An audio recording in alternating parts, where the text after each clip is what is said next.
iradiyo ijwi ry'Amerika.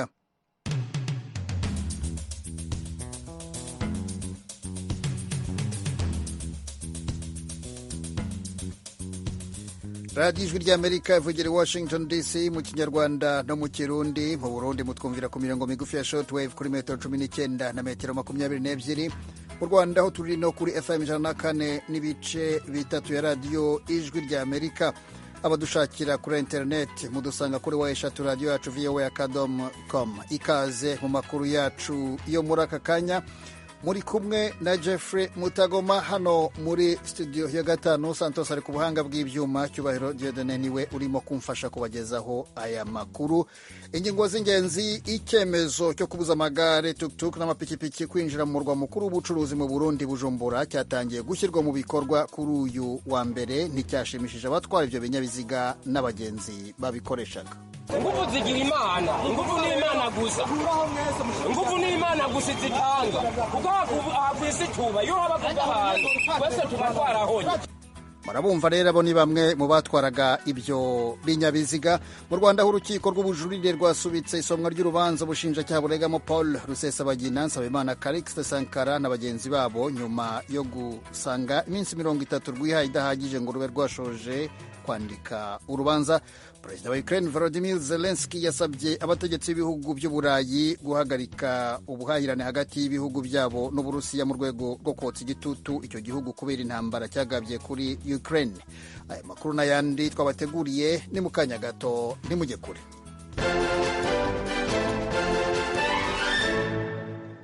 Amakuru tuyahere kwavugwa hirya no hino ku isi. Nari maze kubabwira Perezida wa Ukraine Volodymyr Zelensky uyu munsi ku wa mbere yasabye abategetsi b'ibihugu by'Uburayi guhagarika ubuhahirane bw'ibihugu byabo bwagiranaga n'Uburusiya. Ni intego ituma iki gihugu gihagarika ibitero kimaze hafi ukwezi kigaba kuri Ukraine. Fidel Niyongabo. Mu ijambo yashikirije hakoreshejwe ubuhinga bwa video, Perezida Zelensky yasavye abo bategetsi kudaha Uburusiya uburyo bwo kubandanya butera igihugu ciwe. Yabasavye kuremera Uburusiya kugira buve mu gihugu ciwe. Abwira Ubudagi ku giti cabwo yatangaje ko ico gihugu gifise inguvu kandi n'akarere k'Iburaya gafise inguvu zo kubikora.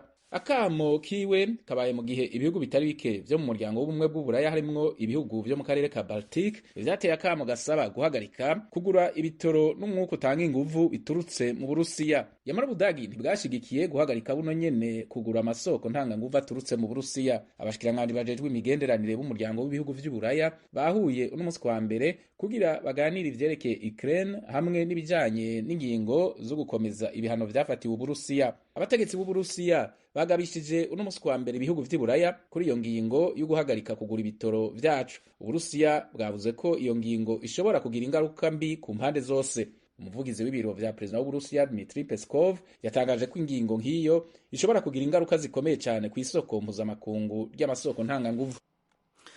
Urakoze Fidel Niyongabo. Turagomana utubwire by'umunyamabanga mukuru ni Antonio Guterres uyu munsi kuwa mbere wavuze ko amahanga arimo kujya mu kaga gakomeye ku bijyanye n'ihindagurika ry'ibihe mu gihe ibihugu bikungahaye ku isi bikomeza kongera imyuka mibi yangiza ibidukikije aho kuyigabanya. Nanone Fidel yatangaje ko umugambi wo kubuza ubushuhe ku isi kurenga dogere 1.5 Celsius ugeramiwe bikomeye. Kubw'urwego mpuzamareta rw'ishyirahamwe ONU ku bijanye n'ihindagurika ry'ibihe kugira ubushuhe ntiburenge urwo rugero, bisaba ko amareta ku isi azoba yagabanije imyuka igeramira ibidukikije ku bice 45% mu mwaka w'2030. Yamara naho ibihugu vyo ku isi vyo kubahiriza ivyo vyemeye mu masezerano yerekeye ihindagurika ry'ibihe y'Ipari mu mwaka w'2015, vyitezwe ko imyuka igeramira ibidukikije irungikwa mu kirere izokwiyongera ibice 14% imbere y'uko imyaka 10 iri imbere irangira.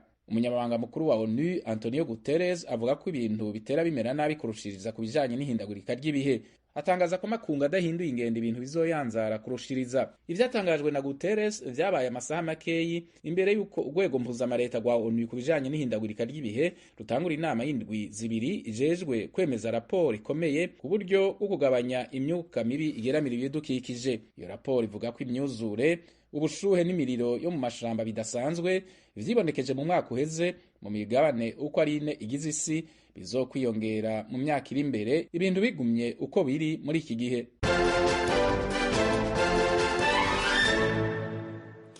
mukomeje kumva radiyo ijwi ry'amerika ivugira i Washington DC mu kinyarwanda no mu kirundi. weshatu radiyo yacu voa.com, naho murahadusanga, naho kuri Facebook na Twitter ni kuri @voa radiyo yacu. mu kanya turajya mu makuru avugwa mu karere k'ibiyaga bigari byo muri Afurika.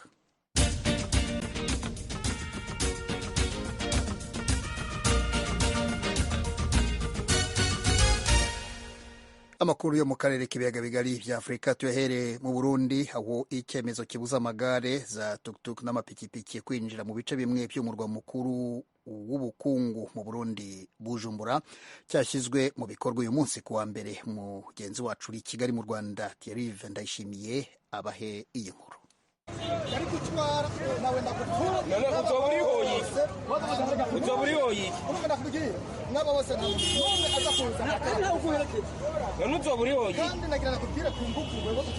Aha ni ku capa co mu Kamenge, aho abagendesha amakinga, amamoto na tukutuku batagomba kurenga baja mu mugwa mukuru w'ubutunzi wa Bujumbura. Mu maju yabo n'abapolisi bari bacungereye aho berekanye ko bababajwe cane n'iyo ngingo yashizwe mu ngiro.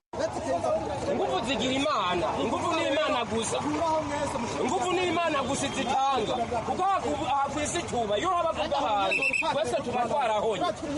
None ubunyatsa amaraso nawe uritwarire, niwe bunyatsa amaraso, niwe bunyatsa amaraso, jenegeretswa kubaho nawe uritwara netwe bari bayigamwe.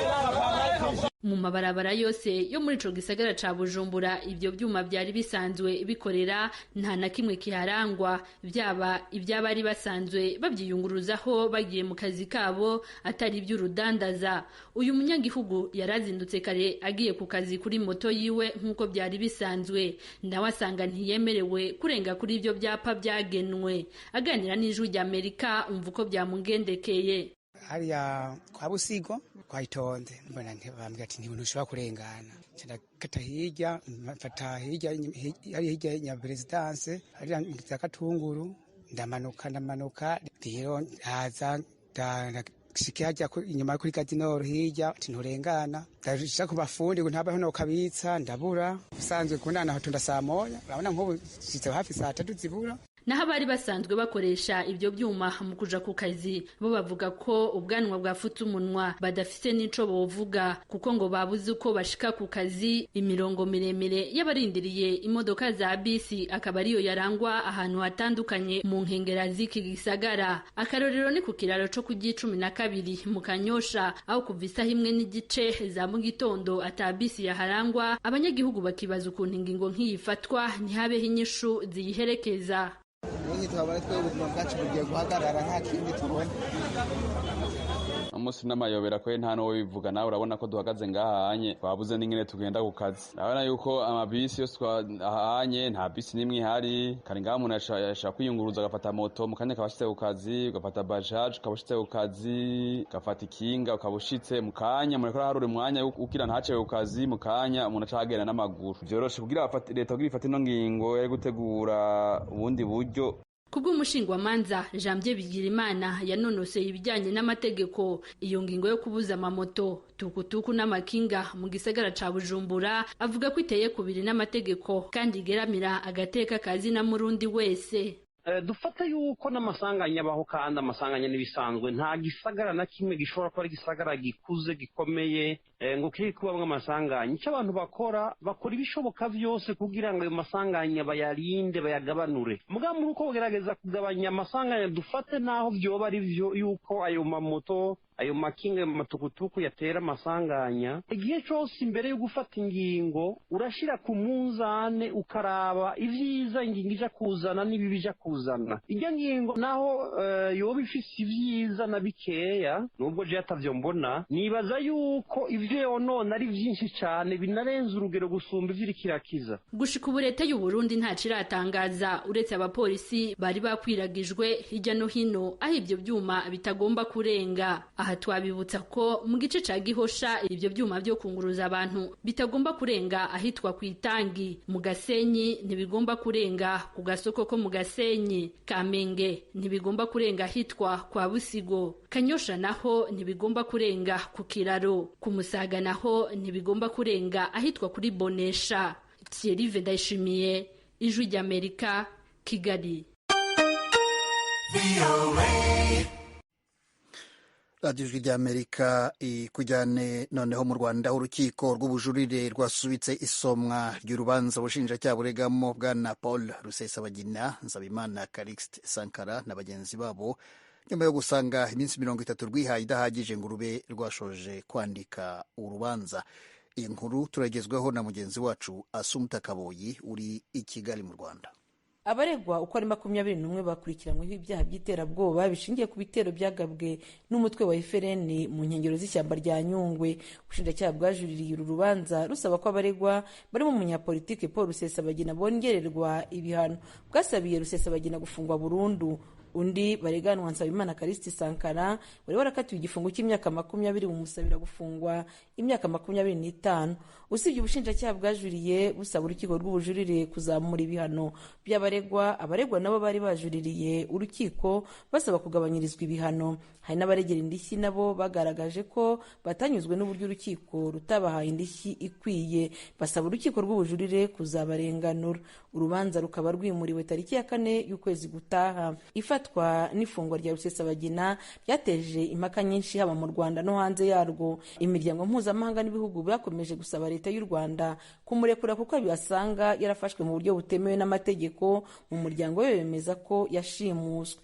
Johnson Businge n'umwe mu bashinjwa n'umuryango wa Rusesabagina ko yagize uruhare mu ishimutwa rya Paul Rusesabagina ubwo yemereraga umunyamakuru wa televiziyo Al Jazeera ko leta y'u Rwanda ariyo yafashije kuzana Rusesabagina mu Rwanda.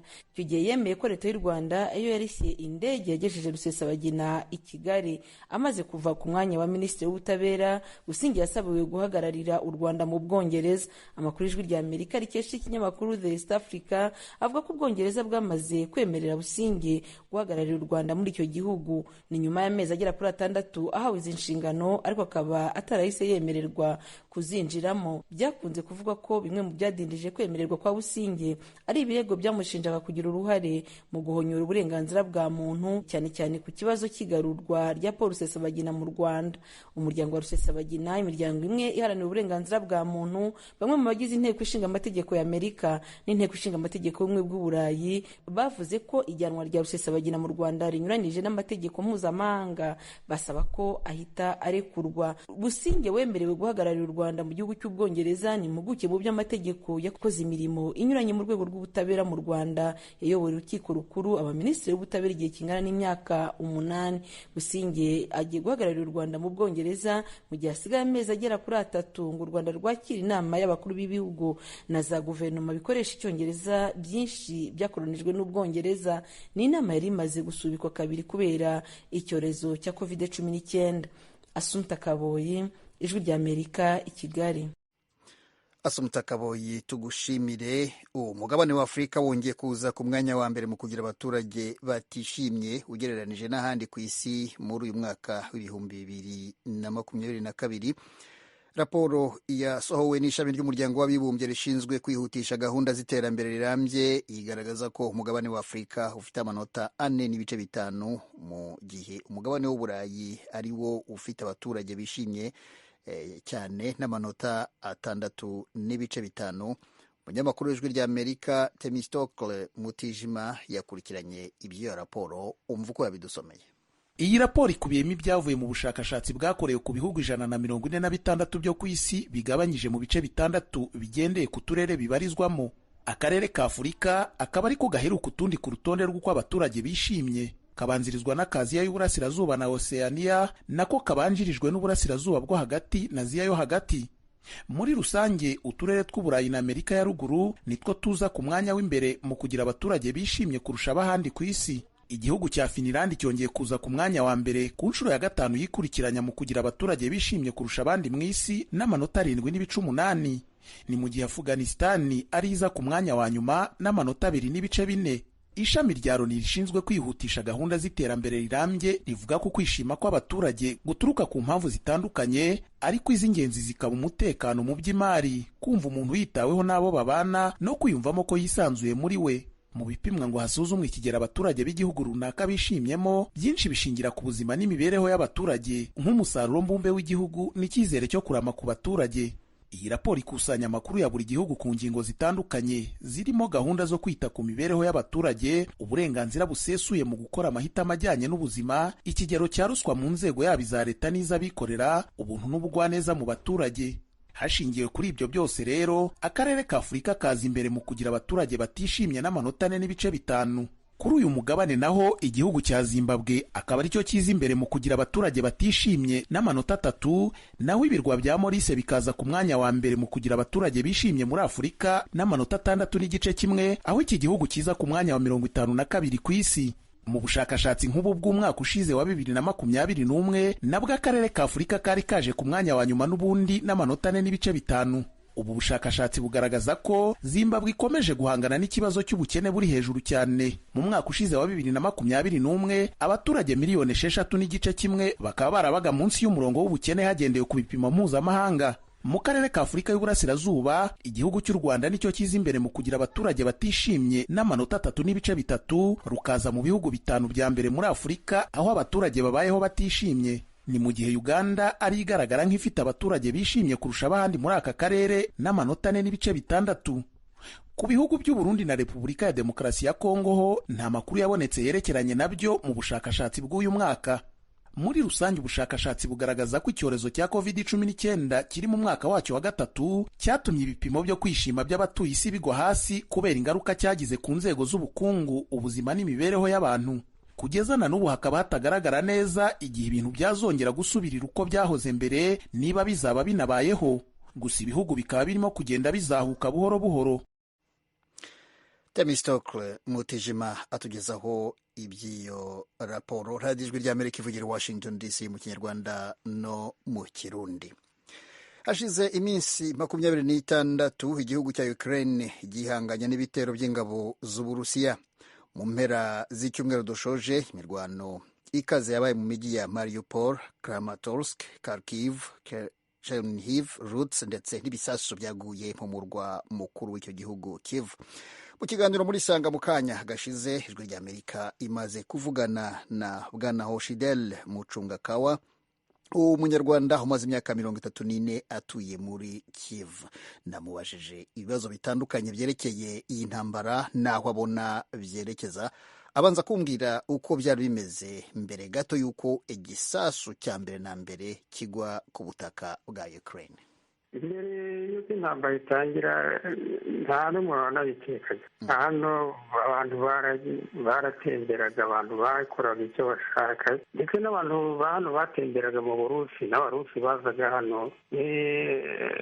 N'ibintu utumvikanagaho ntabwo wabonaga bitagaragara cyane. Yego ku mateleviziyo no ku maradiyo abantu batandukanye bavugaga ibintu byabo. Hari abavuga bashyigikiye Uburusi n'abandi bashyigikiye Ukraine, ariko muri rusange wasangaga ikintu cy'ubwanganye bwagezaho mu gihugu cyatera ikindi ntabwo byagaragara, nta n'ubwo umuntu ashobora kubitekereza. bivuze ko mu by'ukuri nubwo abategetsi babwiranaga amagambo nk'ayo, mwati tuzabarasa, undi ati bizagenda gute, mu by'ukuri abaturage ubwabo bo byabaguye gitumo. N'abategetsi benshi nabo byabaguye gitumo.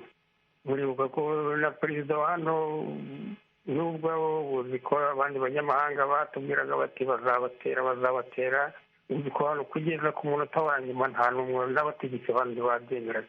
Biramutse ari uko bimeze rero, abantu benshi baba batariteguye intambara. Ndavuga wenda kumwe umuntu avuga ati reka mfate utwangushye ndebe utwo nasahura, cyangwa se nizigame utwo nzakoresha mu gihe cy'intambara. Ni ibintu bigaragara ni uko mbese no mu minsi ya mbere abantu bahunze bihuta, ibintu byinshi babisize hano, yafataga utwo ashoboye akagenda. Ntabwo ari ibintu byari biteguye. Bumvaga deja nubwo atari intambara izamara n'igihe kirekire, bumvaga bazahita bagaruka vuba vuba kuko benshi bagiye muri wese y'igihugu. Ariko rero nyuma yaho babonye ibyo Abarusi bari gukora muri iki gihugu, basanga atari ibintu bizima, atari ibintu umuntu muzima yakora ku isi. batangiye gusenya amazu y'abantu, batangiye kwica abantu, batangiye kwikiriza n'abantu batari abasirikare. Iyo wica abasivile icyo gihe abantu batangira kwitera ibibazo byinshi. Iyo bari barwanaga n'abasirikare nibura bikagaragara kuri ubonye ko abarusi barasa amaso y'abantu, ikibazo impamvu, ikibazo icyo bashaka. Umuntu muzima umuturage usanzwe yibaza nicyo kibazo cya mbere yibaza.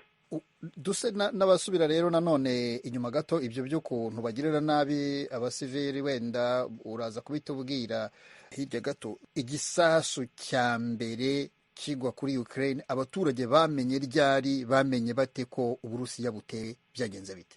Ubundi bateye mu gitondo kare kare saa 10 za mu gitondo. Ibi bisasu bya mbere byaguye hano, abantu bari begereye, tuvuga nk'abantu bari begereye ahantu hari ibibuga by'indege, ahantu hari ibigo by'abasirikare, nibo ba mbere batangiye kumva ibyo bisasu by'abarusi. Na hariya rero hari umurongo w'intambara muri Donbass aho barwanira, naho baratangira icyarimwe nk'uko batatse hano Kiyevu cyangwa n'ibindi mijyi yegereye Ukraine, ndetse ku mupaka w'Uburusi na Ukraine hariya muri este ku mupaka wa Kharkov na Sumu, abo nibo babyumvise bwa mbere. Ariko noneho hano Kiyevu mu gitondo saa 11 rwose natwe n'ayo mabombe yatubyukije mu gitondo kare kare. Ubwo twatangiye guhunga tujya mu buhungiro muri metro cyangwa muri munsi y'amasoko. Ubwo ntabwo mwigeze mutekereza, wowe ntabwo wigeze utekereza kuva mu murwa wa Kiev ngo usohoke mu gihugu nk'abandi? Mu minsi ya mbere bigitangira nta n'umuntu anabitekerezaga, abantu benshi ntabwo bari biteguye guhunga. Nta n'umuntu anabitekerezaga guhunga. Abantu benshi batangiye guhunga nko ku munsi wa kabiri wa gatatu. No mu minsi ya mbere mbere y'uko intambara itangira rwose n'abantu benshi bari batarahunga, batangiye guhunga nyuma ku munsi wa kabiri. Mbese kuva umunsi wa mbere n'uwa kabiri donko barashe umunsi wose rwose ibisasu byirirwa umunsi wose, umunsi nijoro. Ubu hari abantu se bagishobora kuvamo bahunga? Abantu baragoswe, abahunze barahunze, barimo bazagumamo, biteye gutesa n'uduha icyo gishushanyo?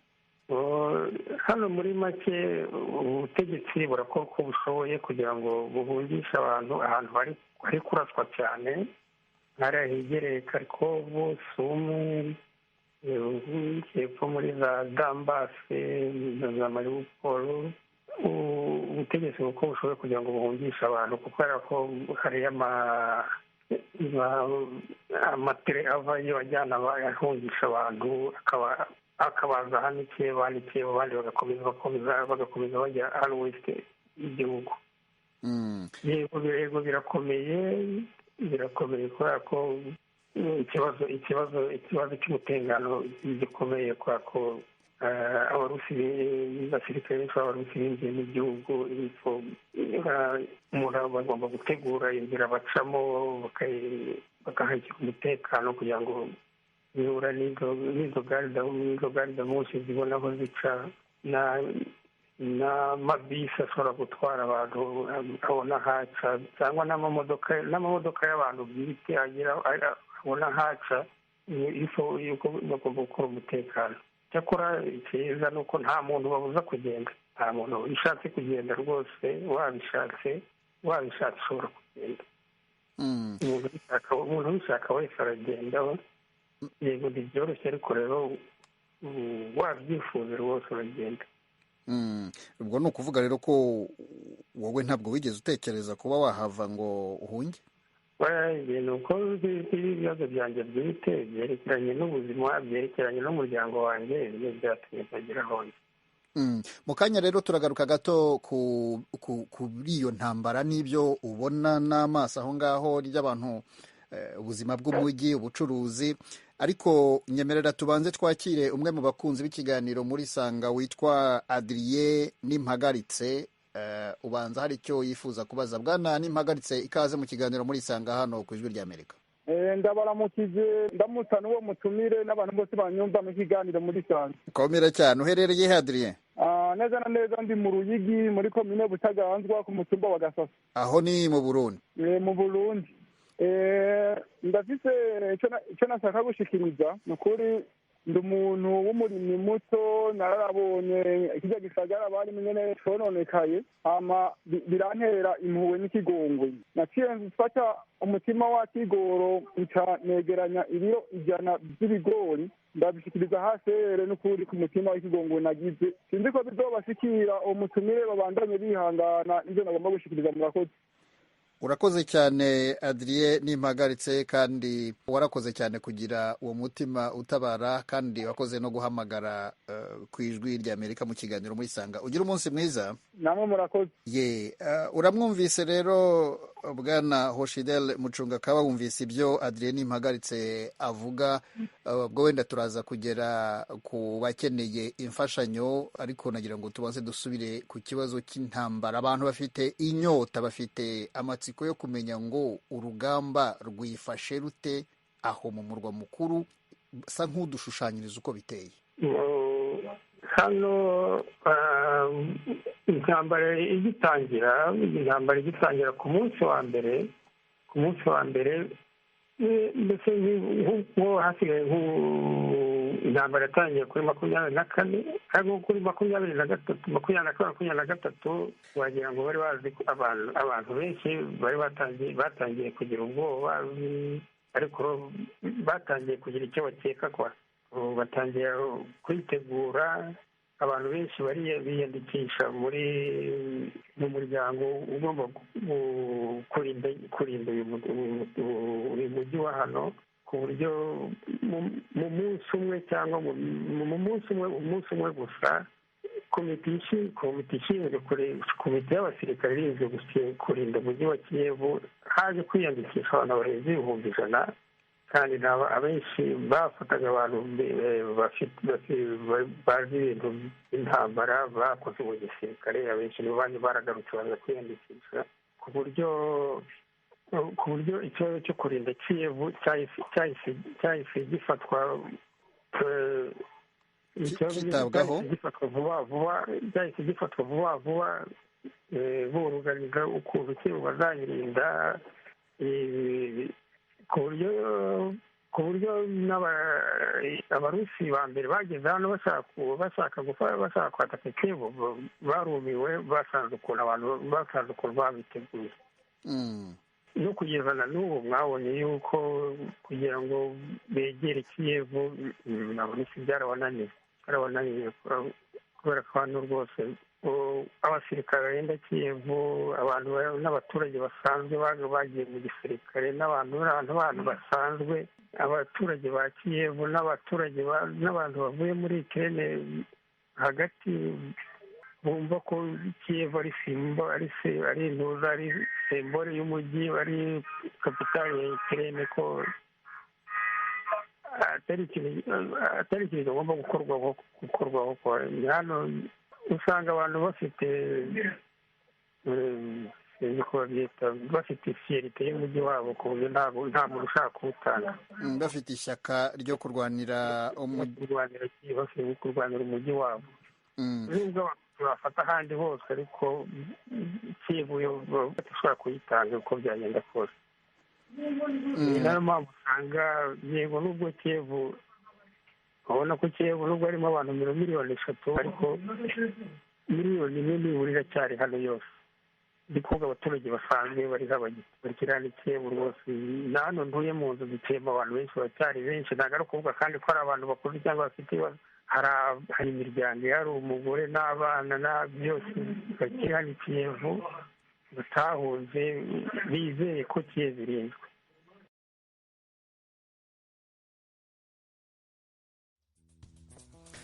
Bwana Hoshidel Muchungakawa mu kiganiro kirambuye mwamwumva kuri eshatu radio yacu VOA.com. Nshuti mukomeje kudutega amatwi, amakuru twabagezagaho kuri uyu mugoroba naha tuyasoreje. Ndabashimiye cyane mwese mwari muyakurikiye, nshimiye n'abagenzi banjye bamfashije kuyategura no kuyabagezaho. Santos ku buhanga bw'ibyuma, Cyubahiro Dieudonné wamfashije kuyegeranya, naho jye mwumva kuri mikro hano muri studio 5 ndi Jeffrey Mutagoma. Amahoro n'amahirwe kuri mwese.